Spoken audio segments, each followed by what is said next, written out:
warahmatullahi wabarakatuh. Hai, apa kabar? Solihah. Alhamdulillah, hari ini kita bertemu lagi dalam pembelajaran tematik di tema 2, bermain di lingkunganku. Sebelum kita memulai pelajaran kali ini, kita berdoa terlebih dahulu. Kita berdoa bersama-sama membaca basmalah. Bismillahirrahmanirrahim. Nah, tadi kita sudah baca doa. Nah, kita sekarang tepuk semangat dulu ya, biar lebih semangat ya. Ikutin Bu Guru ya, semuanya ya. Tepuk semangat. Ha. Semangat.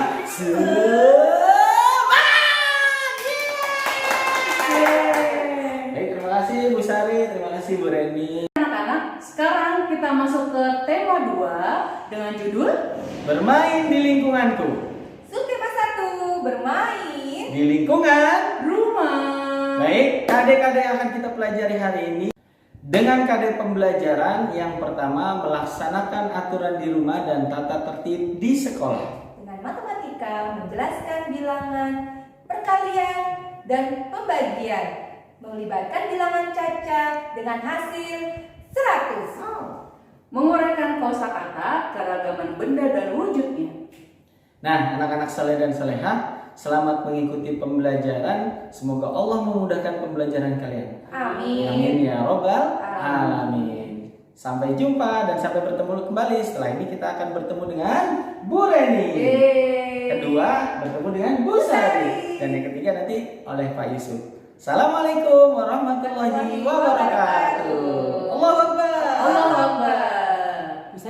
Assalamualaikum warahmatullahi wabarakatuh. Solihah. Kembali lagi anak, kita ke tema 2, subtema 1 ya.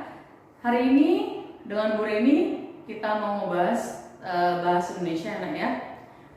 Subtema 1. Oke, bismillahirrahmanirrahim. Jadi nak, di lingkungan kita itu banyak keberagaman benda, dari warna, dari bentuk, kegunaannya ya. Ada yang berbentuk misalnya lingkaran, segi 4 dan lain-lain. Oke, sekarang kita lihat gambar yang di samping sini anak ya. Kita lihat gambar samping sini. Oke, di situ ada gambar Sayyid dan Salman ya. Kira-kira Sayyid sama Salman itu lagi ngapain nak? Kira-kira ya. Kita sini lihat gambarnya dulu. Lihat, perhatikan baik-baik ya. Perhatikan baik-baik. Sayyid sama Salman lagi ngapain? Oke, di situ banyak sekali benda di halaman rumah Sayyid dan Salman ya nak ya. Oke, di situ ada, dilihat, kalian lihat ada bentuknya bermacam-macam, ya, ada warnanya macam-macam. Oke, sudah lihat? Siap, silakan diperhatikan kembali anak ya. Oke, nah jadi itu adalah contoh dari benda-benda yang ada di rumah Salman, ya. Oke, nah sekarang kita lanjutkan ya. Setiap benda itu memiliki ciri-ciri tersendiri, ya. Benda ada yang berbentuk tetap, ya. Benda ada yang berbentuk tetap, ada yang bentuknya berubah-ubah, ada juga permukaannya yang beda-beda. Oke, ada juga yang halus dan kasar. Nah, yang terakhir itu ciri-ciri benda itu ada yang warnanya berbeda-beda. Oke, nah ini nak, ini ya. Ini itu permukaan, contoh permukaan yang kasar, ya. Ini itu contoh permukaan yang kasar. Dan yang ini ada permukaan yang halus, ya. Sekarang Bu Rini pengen teman-teman silakan dilihat, ya. Silakan dilihat benda-benda yang ada di rumah kalian, dari bentuknya, ya, dari warnanya, dari fungsinya apa. Misalnya contoh. Benda di rumah kita contohnya gayung, ya. Gayung itu pasti misalnya di rumah Rifat beda, misalnya di rumahnya Uluan beda, pasti beda-beda nak. Ya, setiap rumah pasti memiliki beda-beda benda. Nah, contohnya kalau gayung kegunaannya apa? Untuk mandi, ya. Kalau gayung itu untuk mandi, itu salah satu kegunaan dari gayung. Warna pun beda, mungkin di rumah Uwan beda, di rumahnya tadi siapa ya, Rifat ya, di rumah Rifat beda juga. Nah itu contohnya ya. Jadi setiap rumah itu nanti beda-beda dari warna ya, bisa jadi bendanya, bentuknya ya, jadi beda-beda. Nah sekarang kita balik lagi anak ya. Baik solih-solihah, benda sendiri punya sifat-sifat tertentu ya, punya sifat-sifat khusus. Oke, jadi sifat-sifat benda itu ada 3 ya. Yang pertama padat, oke. Yang kedua cair, yang ketiga gas. Nah ini dia ya. Sifat-sifatnya yang pertama itu sifat benda padat ya, ya. Jadi sifat benda padat itu jika dipindahkan ke tempat yang lain itu tidak akan berubah. Jadi ukurannya tetap, bentuknya tetap, tidak akan berubah. Ya, nak ya. Itu sifat dari benda padat. Oke, diingat lagi ya. Sifat dari benda padat itu apa, nak? Tidak berubah, ya. Walaupun dipindahkan kemana aja, dia tidak akan berubah bentuknya. Yes. Oke. Sekarang yang kedua. Sifat yang kedua itu benda cair. Cair. Pasti yang kita ingat tuh apa kira-kira, nak? Bisa air, contohnya ya. Pokoknya macam-macam. Coba kalian pikirkan dulu. Nah, sifat benda cair ini, sifatnya itu adalah mengikuti bentuk wadahnya. Ya, jika misalnya, contoh nih aku udah sebut tadi air ya. Misalnya air aku tuang, ya, air aku tuang di tempat gelas, ya. Nanti dia itu akan berubah sesuai dengan apa, nak? Sesuai dengan wadahnya, ya. Oke, sekarang yang terakhir, yang ketiga ya. Sifat benda yang ketiga adalah gas, ya. Jadi gas itu mengisi seluruh ruangan yang ditempati. Oke, siap. Nah, sekarang soleh-solehah, semua benda adalah ciptaan Allah. Semakin yakin akan kebesaran dan keagungan Allah Subhanahu wa Ta'ala, semoga makin bertambah rasa syukur kita. Amin ya robbal alamin. Ya, oke, baik. Alhamdulillah, mudah-mudahan teman-teman bisa diingat lagi bukunya, dibaca lagi ya. Nanti kita bisa praktek mungkin ya di rumah masing-masing ya. Kalian bisa lihat dari benda padat, benda cair, benda gas itu seperti apa sih? Ya, nak ya, seperti itu. Oke, kita sudahi pembelajaran bahasa Indonesia kita hari ini. Nah, sekarang kita lanjut ke pembelajaran berikutnya oleh Bu Sari. Wassalamualaikum warahmatullahi wabarakatuh. Terima kasih Bu Reni. Tadi kalian sudah mengenal wujud-wujud benda. Nah sekarang bentuk-bentuk benda. Kalian pasti tahu bendanya. Benda ini bentuknya apa? Ya, bentuknya apa? Pintar. Dan yang benda ini berbentuk? Ya, benda yang ini berbentuk segitiga. Benda yang ini berbentuk segi empat. Dan benda yang ini persegi panjang. Nah, sekarang kita akan belajar tentang pembagian. Namun, kita terlebih dahulu belajar perkalian. Apa itu perkalian? Perkalian adalah penjumlahan yang dilakukan berulang. Nah, seperti contohnya gambar ini. Pasti kalian suka bermain gambar ini. Ya, pesawat. Ada berapa pesawatnya? 4. Kita hitung bersama-sama. 1, 2, 3, 4. Nah, gambar pada kotak yang kedua ada berapa? 1, 2, 3, 4. Pesawatnya ada 4. Ada berapa kotak? Ada 2. 1 berjumlah 4. Kotak yang kedua berjumlah 4. 2 dikali 4 sama dengan, kita hitung bersama-sama. 2 dikali 4 sama dengan 4 ditambah 4. Kita ulang sekali lagi. 4 ditambah 4 sama dengan, ya, berarti ada 2 kotak.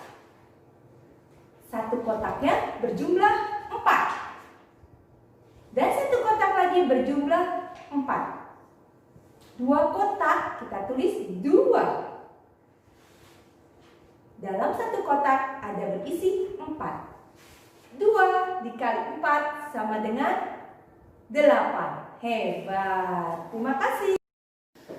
Alhamdulillah. Terima kasih Bu Sari, terima kasih Bu Reni. Anak soleh dan solehah, yuk kita lanjut pembelajaran kita. Tapi sebelum lanjut, Pak Guru pakai apa ini? Pakai masker. Karena tema pembelajaran kita di sini adalah bermain di lingkunganku, bisa di lingkungan rumah, bisa di lingkungan sekolah. Sekarang kita sedang dalam masa pandemi COVID-19. Jadi Pak Guru ingatkan sama teman-teman anak-anak soleh dan solehah, ketika bermain di rumah jangan lupa selalu menggunakan masker. Oke? Nah, nanti jika teman-teman beramai-ramai bermain, tolong juga nanti dijaga jaraknya, baik di rumah ataupun di sekolah. Nah, sekarang karena Pak Yusuf di samping kanan dan kirinya sudah tidak ada siapa-siapa, Pak Yusuf punya 2 pilihan, boleh dilepas, boleh dipakai, tapi enaknya Pak Guru lepas. Hai. Baik, anak soleh dan solehah, selanjutnya kita akan melanjutkan pembelajaran kita. Tapi sebelum kita lanjut, tadi Bu Sari sudah menyampaikan materi, Bu Reni sudah menyampaikan materi. Pak Guru sebelum mau masuk materi, Pak Guru mau nyanyi dulu, boleh gak? Kita nyanyi ya, bareng-bareng. Lagunya Topi Saya Bundar. Oke, jadi kita hari ini akan belajar mana yang dinyanyikan kencang atau panjang, nanti ditandai dengan garis bawah. Tapi kalau dia cepat ditandai dengan titik, ya ada di bawah notnya. Oke, kita nyanyi 1, 2, 3. Are you ready? Yes, I'm ready insyaallah. Baik, silakan ikuti Pak Guru. 1, 2, 3. Topi saya bundar. Ingat ya, bundar begini ya, bukan begini ya. Ulangi.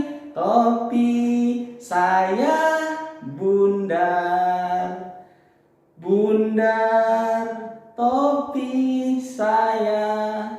Kalau tidak bundar, bukan topi saya. Jadi topi siapa dong? Topi orang. Iya, betul. Kalau ini peci Pak Guru namanya, pakainya bukan topi ya. Peci Pak Guru bentuknya apa ya? Hah? Iya, nanti dicari ya, PR buat teman-teman. Oke. Baik anak soleh dan solehah, Pak Guru mau mengingat tadi materi yang disampaikan Bu Sari ya. Bermain di lingkungan rumah. Tadi ada bermain apa saja? Engklek, atau pada zaman Bapak dulu disebutnya demprak. Coba tanya sama ibu, sama bapak kalian. Namanya demprak. Engklek itu sama dengan demprak. Terus juga di situ di buku paket kalian bisa lihat bagaimana Salman bermain di lingkungan rumahnya. Ya, Salman, Syahid, dan Sophia dia bermain di lingkungan rumahnya, dilakukan dengan memanfaatkan benda-benda yang ada di sekitar rumahnya. Nah, apa saja contohnya? Contohnya kalian bisa lihat di situ bagaimana Salman memanfaatkan barang bekas yang dia bentuk bisa menjadi segitiga, ya, bisa menjadi juga segi 4, dan bisa juga menjadi bentuk lainnya. Nah, Salman, Sophia, dan juga Syahid pintar memanfaatkan benda-benda yang ada di sekitarnya untuk dijadikan mainan. Jadi anak soleh dan solehah tidak perlu mahal datang ke toko-toko mainan untuk memberi mainan yang ratusan ribu. Kasihan ayah dan ibu kalian ya. Bukan kasihan apa-apa, kasihan kalau misalkan kita beli terus 1 jam 2 jam kemudian bosan nggak dimainin lagi, mending ditabung duitnya ya.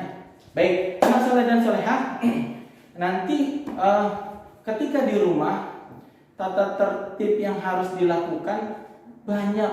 Mungkin rumah kalian punya tata tertib dan juga di sekolah kalian punya tata tertib atau peraturan-peraturan. Tapi pertanyaannya, apa itu tata tertib? Ya, apa itu tata tertib atau aturan? Ya, tata tertib, apa itu tata tertib dan apa itu yang disebut aturan? Jadi tata tertib itu sama dengan aturan. Jadi apa itu tata tertib? Teman-teman bisa lihat di sini. Tata tertib adalah peraturan yang sudah disepakati, yang wajib atau harus ditaati ataupun dilaksanakan, termasuk saat kita bermain di rumah ataupun di sekolah. Ya, jadi anak-anak sekalian, kalian ketika bermain harus melaksanakan atau mentaati tata tertib yang ada. Contoh, tadi Bu Sari contohkan permainan engklek. Permainan engklek kita loncatkan 1, 2, kemudian seperti ini ya. Itu dilempar batu. Nah, itu merupakan salah satu tata tertibnya. Nggak boleh main engklek sambil jalan begini, nggak boleh. Dia harus loncat. Tata tertib lainnya yang harus disepakati di peraturan yang ada di dalam permainan engklek, dia harus punya gacoan. Gacoan itu bisa dari genteng, bisa dari batu ya. Kemudian dilempar. Dan tidak boleh curang ketika sudah kena garis, maka dia tidak boleh bermain lagi. Tunggu nanti teman berikutnya salah atau mengenai garis lagi baru ganti. Itu contoh salah satu peraturan yang ada dalam permainan engklek. Nah, teman-teman, anak-anak soleh dan solehah, anak-anak Pak Guru yang hebat-hebat, tadi sudah Pak Guru sebutkan peraturan itu adalah hal-hal yang sudah disepakati atau wajib diikuti dan ditaati dan dilaksanakan dimanapun kita berada. Betul, di rumah. Contoh misalkan peraturan yang ada di rumah, ketika kalian masuk, apa namanya ini? Mengetuk pintu. Cukup mengetuk pintu? Tidak. Apa yang kalian lakukan? Mengucapkan salam. Tok tok tok. Assalamualaikum warahmatullahi wabarakatuh. Kemudian tunggu jawaban dari orang dalam rumah. Kalau sudah 3 kali kita memberikan salam di dalam Islam tidak ada yang menjawab, maka kita harus meninggalkan tempat tersebut. Artinya tuan rumahnya mungkin satu tidak ada di tempat, mungkin juga yang kedua tidak ingin menerima tamu. Kemudian yang kedua, kita ketika sudah dijawab salamnya, ketika mau masuk, boleh nggak langsung masuk? Tidak. Peraturan di rumah itu, kalau kalian bermain di rumah teman, tunggu tuan rumahnya mempersilahkan kalian masuk. Ya, jadi nanti ketika sudah assalamualaikum dijawab, kemudian kalian dipersilahkan masuk, silakan kalian masuk. Nah, ketika kalian sudah masuk ke dalam rumah, kalian duduk. Boleh saya izin duduk, Bu, Pak? Silakan. Baru kalian duduk. Tidak boleh sebelum dipersilakan duduk, teman-teman duduk, ya. Kemudian ketika sudah duduk, disediakan makanan, disediakan minuman, boleh nggak langsung ambil? Boleh nggak? Boleh juga, tapi itu tidak sopan. Yang baik adalah minta izin terlebih dahulu. Pak, Bu, boleh saya minum minumannya? Atau Pak, Bu, boleh saya cicipi makanan dan minumannya? Kalau tuan rumah bilang silakan Pak, baru silakan Nak, baru kita boleh minum. Nah, itulah sebagian contoh peraturan yang berlaku di rumah. Bisa di rumah teman kalian, di rumah tetangga kalian, saudara kalian, atau bahkan di rumah kalian sendiri. Dan ada hal yang lebih penting lagi, ketika kita bermain di rumah tetangga atau saudara-saudara kita, ya, kita tidak boleh memasuki ruangan pribadi atau kamar pribadi milik si pemilik rumah. Bahkan di rumah kita sendiri nggak boleh masuk ke dalam kamar ibu atau ayah kita sebelum diizinkan oleh ayah dan ibu kita. Dan jangan masuk ketika selepas maghrib. Jadi harus izin kalau masuk ke kamar orang tua selepas maghrib sampai nanti menjelang pagi itu harus izin. Ya, begitu juga masuk ruangan-ruangan pribadi atau kamar-kamar pribadi milik siapapun harus izin dengan pemilik kamarnya. Dan yang terakhir tentunya adab atau peraturan yang berlaku di rumah, jangan lupa menjaga sopan santun kalian dan menghormati pemilik rumah yang ada. Nah, yang tidak boleh apa? Perhatikan, yang tidak boleh kalian semau-maunya saja. semena-menanya saja, tidak mau mengikuti peraturan yang ada di rumah, itu tidak boleh. Itu sikap yang tidak baik. Kemudian sama anggota keluarga tidak boleh tidak saling menghormati, harus menjaga sikap, ya harus menjaga peraturan yang sudah disepakati bersama. Nah, anak-anak sekalian, sikap apa saja sih yang tidak boleh dilakukan di rumah ketika kita ada di rumah kita atau di rumah teman-teman kita atau kita bermain di rumah saudara kita? Yang pertama, kita tidak boleh lupa waktu ketika bermain. Ketika terdengar azan, Allahu Akbar, Allahu Akbar, teman-teman harus sudahi permainannya dan lakukan sholat terlebih dahulu. Jangan sampai meninggalkan sholat karena keasyikan bermain. Kemudian membantah nasihat orang tua. Nah, sholat dulu, sudah waktunya sholat. Nah, nanti aja bu, masih jam 4, belum jam 5 atau belum jam 6. Nah, itu nggak boleh membantah nasihat orang tua atau siapapun yang mengingatkan kita dalam kebaikan.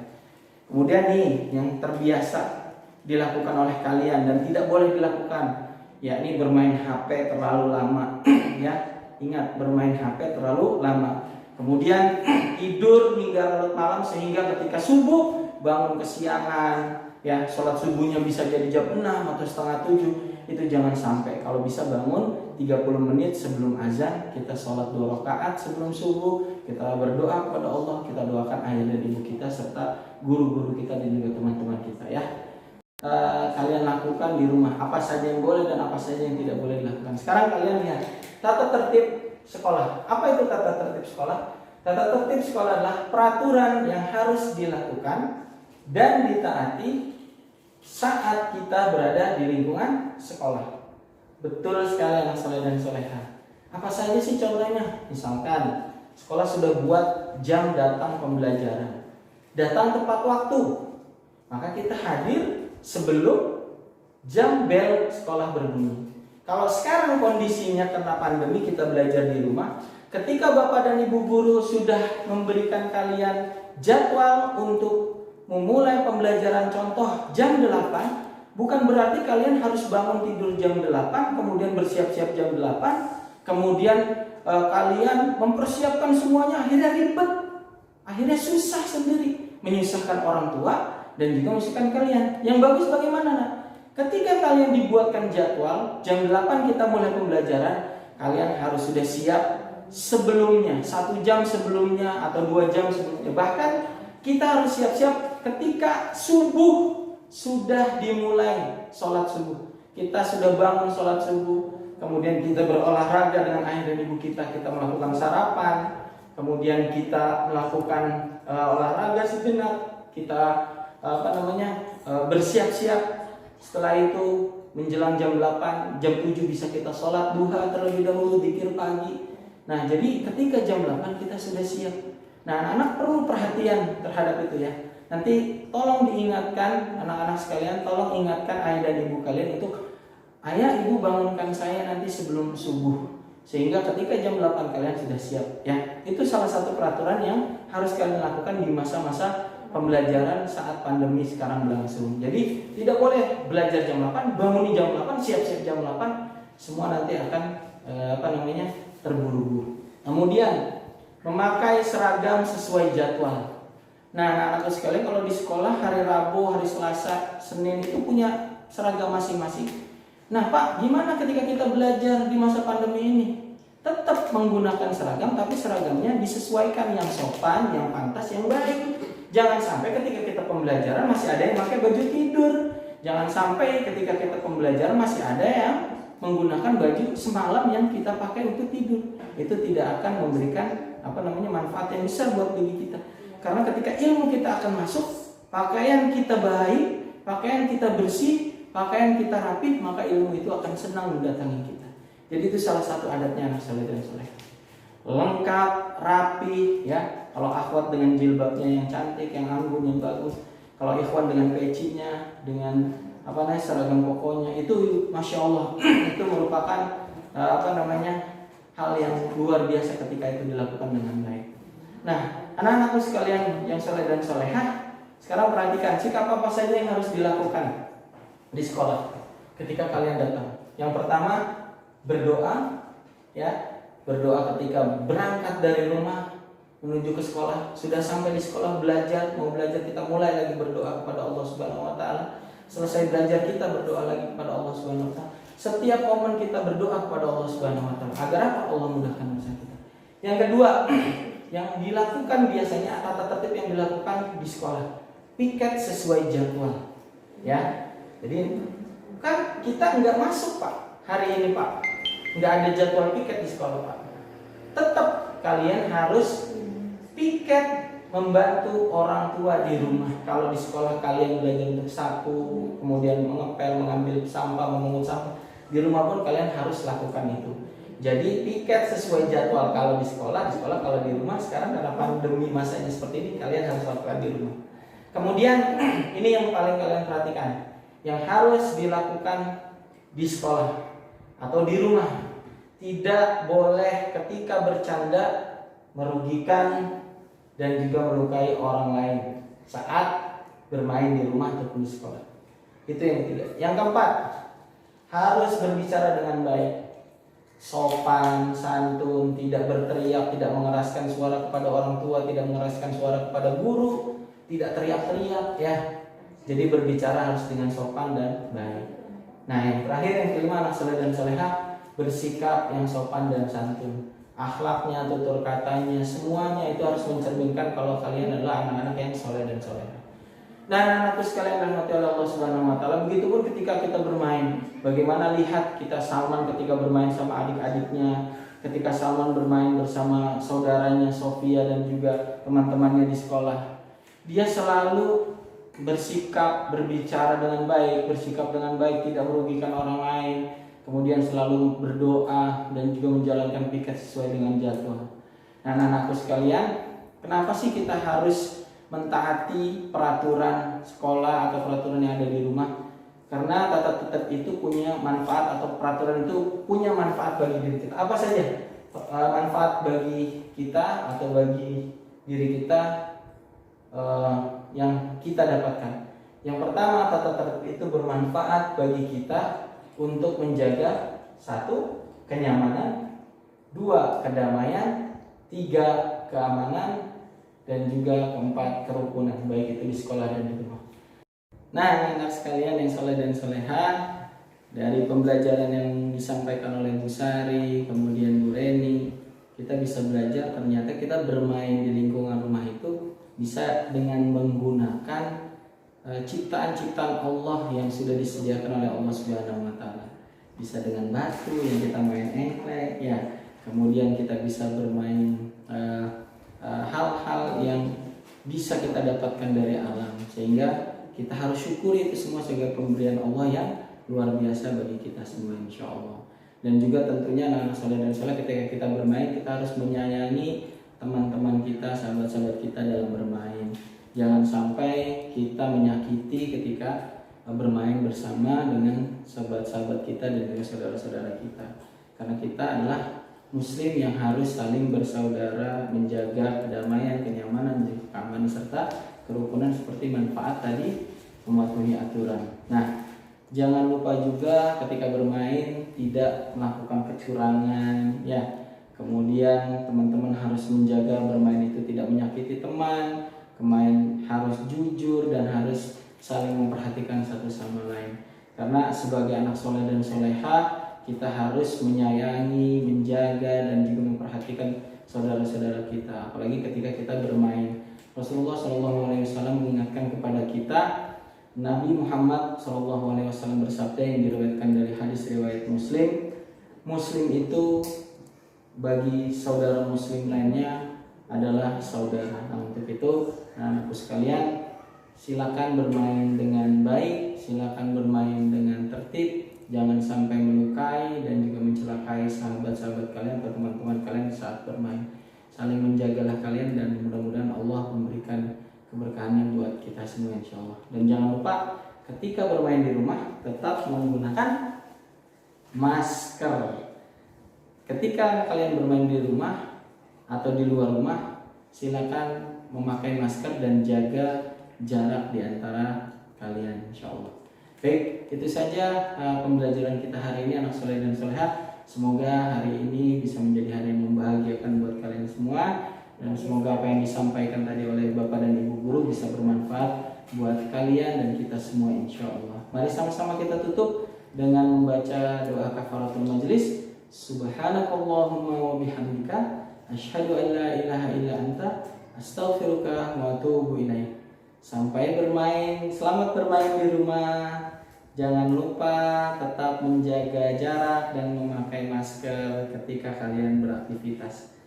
Assalamualaikum warahmatullahi wabarakatuh. Allahu Akbar. Allahu Akbar. Allahu Akbar.